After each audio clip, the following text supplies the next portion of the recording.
Account के subscribe कयो ऐं घंटी ते क्लिक करे असांजी नई वीडियो जो नोटिफिकेशन हासिल कंदा।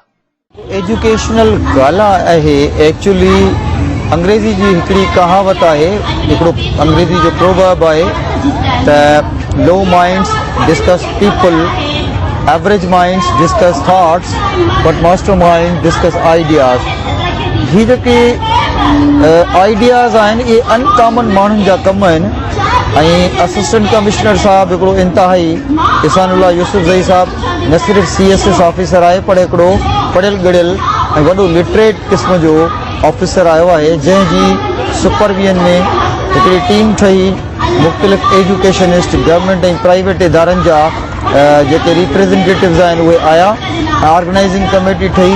छो त कोविड-19 खां पोइ हिकिड़ी पैनिक सूरत हाल हुई, उन सॼी पैनिक सूरत हाल खे कीअं कवर कयूं, ॿारनि में रिक्रिएशनल कीअं एक्टिविटीज़ कराइजनि या ॿारनि में का पॉज़िटिव चेंज कीअं आणिजे, त जेके अनकॉमन माण्हू हूंदा आहिनि उहे पॉज़िटिव चेंज लाइ सोचींदा आहिनि, सोशल चेंज लाइ सोचींदा आहिनि। हीअ मोरे में मां सम्झां थो त ढिघे अरसे खां पोइ हिकु नई रवायत क़ाइमु थी आहे ऐं इन रवायत जे पोयां हितां जे पढ़ियल गढ़ियल माण्हुनि जो ऐं हिन में हथु आहे। न सिर्फ़ु हिन में हिकु हिकु माण्हू ओनरशिप ॾिनी आहे, प्राइवेट स्कूल हुजे, पब्लिक स्कूल हुजे, ॿार हुजनि, औरतूं हुजनि, असांजूं फीमेल टीचर्स हुजनि, मेल टीचर्स हुजनि, गवर्नमेंट जा टीचर्स हुजनि, प्राइवेट इंस्टीट्यूशन जा टीचर हुजनि ऐं असांजी सिविल सोसाइटी हुजे। हिकु हिकु माण्हू हिन में रोल प्ले कयो आहे। जर्नलिस्ट दोस्तनि खे बि सल्यूट आहे त उन्हनि हिन जी कवरेज लाइ हिकिड़ो ज़बरदस्त क़िस्म सां कवरेज कई आहे ऐं टाइम ॾिनो आहे।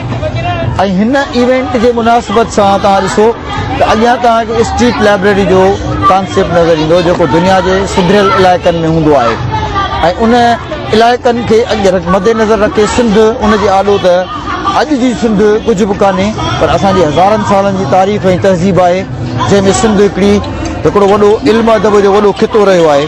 त इन कॉन्टेक्स्ट में हीउ जेको इवेंट आहे उहो ॾाढो सक्सेसफुल आहे। इन स्ट्रीट लाइब्रेरी जो क़याम मोरे जे लाइ हिकिड़ी नवाण आहे, जितां ॿारनि असांजूं रीडिंग हैबिट्स ख़तमु थी वियूं आहिनि। असां वटि किताब पढ़ण लाइ केरु तयारु न आहे। अॼु जे ॿार खे अरस्तू जी ख़बर कान्हे, शाह लतीफ़ जी ख़बर कान्हे, अयाज़ जी ख़बर कान्हे, फ़लसफ़े जी ख़बर कान्हे। अॼु जे ॿार खे सिर्फ़ु टेक्स्ट बुक जी ख़बर आहे ऐं उहे बि सही ॿारु पढ़ी नथो सघे।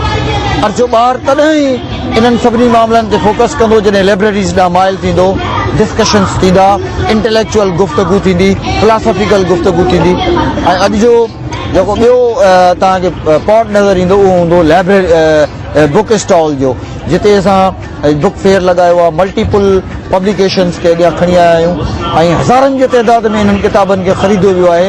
इहा तव्हां ॾिसो पिया त कल्ह खां वठी ऐं सम्झां थो त 15-20 हज़ार माण्हुनि हिते मूवमेंट कई आहे ऐं हज़ारनि जे तइदाद में शागिर्द आया आहिनि। अॼु केतिरा पेरेंट्स आया, असांखे वेहण जी जाइ कान हुजे जो उन्हनि पेरेंट्स खे विहारे सघूं, स्पेस ॾेई सघूं। हिकिड़ो तमामु वॾो सक्सेसफुल इवेंट आहे। ऐं गवर्नमेंट खां इहो मुतालबो कंदुसि त अहिड़े क़िस्म जे इवेंट्स खे कंटिन्यूअसली प्रोसेस कयो ऐं हर साल हिकिड़ो कंपलसरी इवेंट हुजे हर शहर जे अंदरि, त जीअं ॿारनि में जागरता पैदा थिए, सुजागी पैदा थिए ऐं नवाण पैदा थिए।